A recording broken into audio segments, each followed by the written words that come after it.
멜기세덱과 아브라함의 만남의 이야기가 창세기 14장 17절로 24절까지 나오는데요. 여기 기사를 보면 그 환경을 우리가 먼저 살펴볼까요? 아브라함이 갈대아 우르를 떠나고 하란을 거쳐서 하나님이 지시할 가나안 땅으로 왔죠. 가나안 땅으로 와서 몇 년이 흐르다 보니까 하나님이 아브라함과 롯에게 복을 주셔서 아브라함도 재산도 많아졌고 롯의 재산도 많아졌죠. 그래서 그들의 양들과 그들의 염소 떼들이 서로 섞이고 또 그들이 양을 치는 목동들이 서로 그것 때문에 다투고 이러는 모습을 보고서 하루는 롯이 아브라함에게 서로 이럴 것이 아니라 자기가 떠나겠노라 이제 헤어지기를 원했죠. 그래서 아브라함이 롯에게 내가 먼저 택하라. 네가 동하면 나는 서하고 네가 우하면 나는 좌하리라. 그래서 롯이 동쪽을 살펴보니까 아주 평지가 많고 목초지가 많은 것 같은 곳으로 그가 떠났는데 그가 떠난 곳이 어디냐면 소돔과 고모라 땅입니다. 그 소돔과 고모라 땅은 어디에 있는 거냐 하면 사해의 동남쪽에 있는 곳이죠. 그곳에서 그가 그곳에서 정착해서 살다가 그곳에서 이제 많은 이제 재산도 불렸겠죠. 그런데 어느 날 그 롯이 살고 있던 소돔 땅에 그 상황이 어떻게 됐었냐면 그 가나안 땅에서 그 북쪽으로 있는 그 헐몬산 북쪽으로 있는 오늘날로 말하면 다메스커스 그 이북에 있는 그 엘람 왕이 있었어요. 엘람이라는 나라가 있었는데 그 엘람 왕 그달라 오멜이 연합국을 만들어 있었는데 그 연합국이 무슨 국이냐면 시날, 엘라살, 고임, 엘람 이렇게 네 나라가 연합을 이루고 있었고 그 중에서 최고 우두머리가 그달라 오멜이었습니다. 그래서 이 네 개의 연합국이 이 사해 남쪽에 있던 사해 5동맹국이 있었습니다. 그 5동맹국이 누구냐 하면 소돔과 고모라, 아드마, 스보임, 벨라 이 5 사해 동맹국이 있었는데 이 그달라 오멜이 이 사해 5동맹국에서 조공을 받고 있었어요. 그런데 이들의 힘이 그달라 오멜의 힘이 좀 약해지자 이 사해 5동맹국이 우리 더 이상 이제 조공 안 바치겠다. 조공을 거부하기 시작했습니다. 그러자 엘라만 그달라 오멜이 시날, 엘라살, 고임 왕들과 연합을 맺어서 사해 근처에 있는 시딤 골짜기로 쳐들어오죠. 그래서 그곳에서 이 5개 동맹국을 쳐부수고 거기에 있던 롯과 롯의 가족 또 모든 재산들을 전부 다 포로로 삼아서 그들이 이제 그 북으로 이제 올라가고 있었습니다. 그때 소돔 땅에서 롯의 식솔로 있던 한 사람이 자기네 주위 가족이 전부 다 잡혀갔다는 소식을 듣고 그 사실을 그의 삼촌이었던 아브라함에게 전하게 됩니다.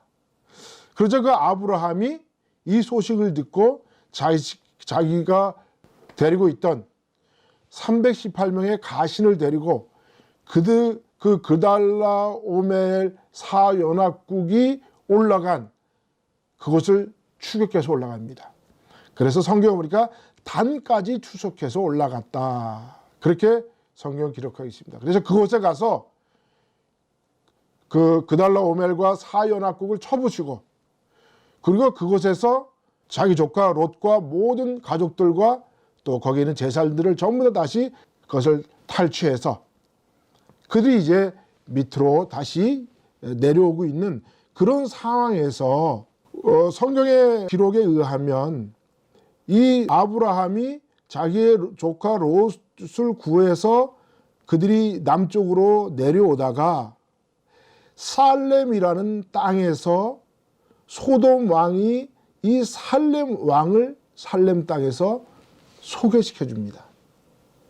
이 살렘 왕을 소개시키는데 이 살렘 왕이 누구냐? 이 살렘 왕이 바로 멜기세덱이라는 사람입니다. 그래서 이 멜기세덱의 정체를 우리가 알아야 오늘 그 성경의 하나님의 구속사를 알 수가 있다는 거죠. 그래서 멜기세덱은 성경 구속사에서 굉장히 중요한 인물입니다. 그런데 성경에 이 멜기세덱에 대한 그 기록은 딱 창세기 14장 17절로 24절까지 나와요. 그리고는 전부 다 다른 성경에는 이것을 인용하는 것만 나와 있습니다. 특히 이제 히브리인들에게 그 예수 그리스도를 전하기 위해서 쓰여진 히브리서, 신약의 히브리서 7장에 보면 이 멜기세덱에 대한 정체를 신약적으로 구속사적으로 쭉 적어놓은 게 있습니다. 그래서 그것을 여러분들 나중에 참고를 해 주시고요. 오늘은 이 멜기세덱의 정체가 무엇인지를 한번 살펴보도록 하겠습니다. 이 멜기세덱은 살렘 왕이다 그랬죠. 근데 이 살렘은 지금으로 말하면 예루살렘의 옛 지명의 이름입니다. 살렘은 예루살렘의 옛 지명이다. 이게 아주 굉장히 중요하다는 사실을 여러분 기억을 하셔야 됩니다. 살렘은 예루살렘의 옛 지명이다. 그리고 살렘 땅의 왕이자 제사장인 멜기세덱이 자기 조카 롯과 그 가족과 모든 재산을 구해가지고 내려오는 그때에 그들을 영접을 했습니다. 그래서 그들에게 포도주와 떡을 주면서 아브라함을 영접을 했고 또 그를 축복을 해 주었습니다. 자, 여기서 살렘이라는 이름은 원래 살렘은 히브리어로 평화, 평강이라는 뜻이죠. 그래서 살렘 왕 그러면 평화의 왕, 평강의 왕 이런 뜻입니다. 그런데 이 멜기세덱이라는 이름에 또 의미가 있습니다. 멜키하고 세덱을 따로 놓고 이렇게 뜯어서 보면 멜키라는 말은 마르키의 준말이에요. 그리고 세덱이라는 말은 히브리어로 세데크, 체데크 이런 뜻입니다. 그래서 마르키 플러스 체데크 하면 마르키는 그 살렘 왕을 의미하는 왕의 칭호예요. 우리가 잘 아는 것처럼 이집트의 왕의 칭호가 바로죠. 우리 조선시대의 왕을 임금이라고 그랬죠. 그런 것처럼 이 당시에 구약의 많은 부분들이 그 지방의 왕의 칭호를 갖다가 붙여서 쓰는 경우가 많이 있습니다. 그래서 마르키와 세데크가 합쳐진 단어인 멜기세덱은 살렘 왕 멜기세덱 평화의 땅의 의의 왕이다 이런 뜻입니다. 이 평화의 땅의 의의 왕인 멜기세덱이 오늘 포도주와 떡을 가지고 아브라함을 대적했다. 이런 기록이 창세기 14장 17절로 24절까지 있는 말씀이 나온다는 거죠. 자, 그러면 이 멜기세덱은 과연 어떠한 사람인가에 대해서 우리가 구속사적 의미를 우리가 한번 살펴볼 필요가 있습니다. 신약성경 히브리서 7장에 있는 멜기세덱에 대한 이야기들을 쭉 한번 여러분들이 나중에 한번 읽어보시면서 오늘 제가 말씀드린 걸 한번 상기를 해보시면 대충 거기 의미가 나오는데요. 자, 멜기세덱이라는 사람은 살렘 땅의 의의 왕이다라는 의미가 있죠. 그런데 이 멜기세덱은 히브리서 7장에 의하면 예수 그리스도의 영적 계보를 잇는 대제사장이다라고 그렇게 기록을 하고 있습니다. 예수 그리스도의 영적 계보를 잇는 사람이 누구냐? 멜기세덱을 따라서 예수님은 영적 대제사장의 직분을 갖게 된다는 것입니다. 자, 예수님의 육적 계보는 어디죠? 유다 족속이고 유다 족속으로부터 나온 왕 다윗 왕의 후손이 곧 예수님의 육적 계보죠. 그래서 다윗 왕의 육적 계보를 따라서 오면 세상을 다스릴 왕으로 오시는 분이 바로 예수님이십니다. 그런데 예수님이 어떻게 제사장, 육적 계보를 따라서 보면 왕이 될 수는 있지만 대제사장이 될 수 있는 근거가 근거를 마련해야 되잖아요. 그래서 레위 지파를 떠나서 멜기세덱의 반차를 따라서 세워진 영적 대제사장이신 예수 그리스도의 영적 계보를 있게 하기 위해서 멜기세덱이 필요한 거죠. 그래서 멜기세덱은 그의 부모가 누군지도 모르고 어디서 왔으며 어디에서 태어난지도 모르고 살렘 땅에 의의 왕으로 그가 있었다는 거죠. 그러나 이것이 신화가 아니라 실제로 역사적으로 살렘 땅이라는 땅이 있었고 그곳의 왕이 바로 멜기세덱인 것만은 분명한 역사적 사실이라는 거죠. 그런데 그 멜기세덱의 영적 구속사의 의미는 바로 예수 그리스도의 영적 대제사장의 직분의 근거를 마련하기 위해서 멜기세덱이 필요했다는 겁니다. 그러면 그 멜기세덱이 예수 그리스도께서 그의 영적 계보를 따라서 대제사장이 되시는 그 근거가 뭐냐? 근거가 뭐냐?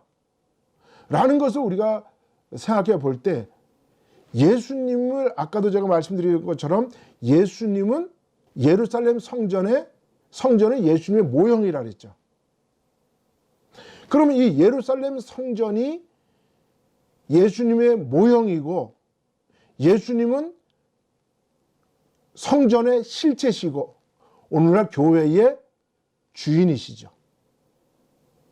그래서 멜기세덱의 영적 계보를 따라서 대제사장으로 오시는 예수님은 바로 이 예루살렘 성전을 예표하는 분이기 때문에 이 예루살렘 성전과 예수님은 떼어놓고 떼어놓을 수가 없는 관계라는 거죠. 그것을 바로 근거를 마련하시기 위해서 하나님은 멜기세덱이라는 사람을 세우셨는데 그 멜기세덱은 왕이자 대제사장이라 했어요.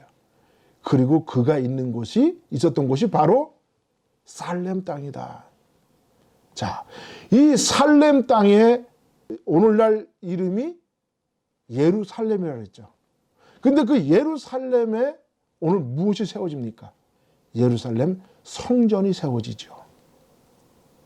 자, 다윗이 성전을 세우기 위해서 모든 재료들을 전부 다 준비를 했고 솔로몬이 예루살렘 성전을 건축을 했는데요.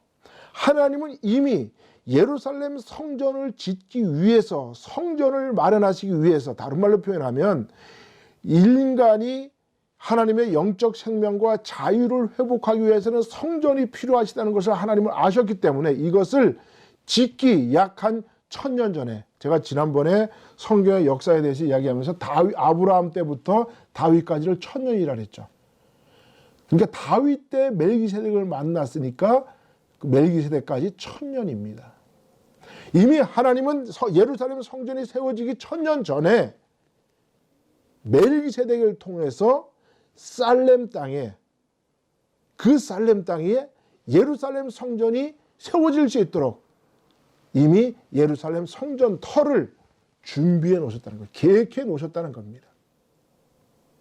자, 하나님이 우리를 찾아오실 때 이렇게 아마 주소를 가지고 나를 찾아온다 그러면 제가 지금 뉴욕에 있고 또 뉴욕에서도 뉴욕주에 뉴욕시에 있고 뉴욕시에서도 쿠인즈라는 구에 있고 그 다음에 리틀렉이라는 동네에 있습니다. 자, 그러면 하나님이 나를 찾아오시기 위해서는 어떻게 하십니까? 이 우주 전체에서 지구를 택하시겠죠. 이 지구를 택하시고 그 다음에 어디를 택하실까요? 나라를 택하겠죠. 그래서 미국을 택합니다. 5대양 7대 중에서 미국을 택하시죠. 그리고 미국 다음에 미국에다 그냥 영감아 이렇게 부르지 않을 거 아니에요. 그 다음에 미국에서 뉴욕주를 택하시죠. 뉴욕주에 찾아오시고 뉴욕주에서도 다시 뉴욕시를 찾아오시고 뉴욕시에서 코인즈 구를 찾아오시고 그 다음에 동네인 리틀렉을 찾아오시는 거죠. 하나님이 이렇게 우리를 찾아오실 때 큰 부분에서 작은 부분까지 차츰 이렇게 나 있는 곳으로 좁혀와서 결국 나를 찾으시는 거죠.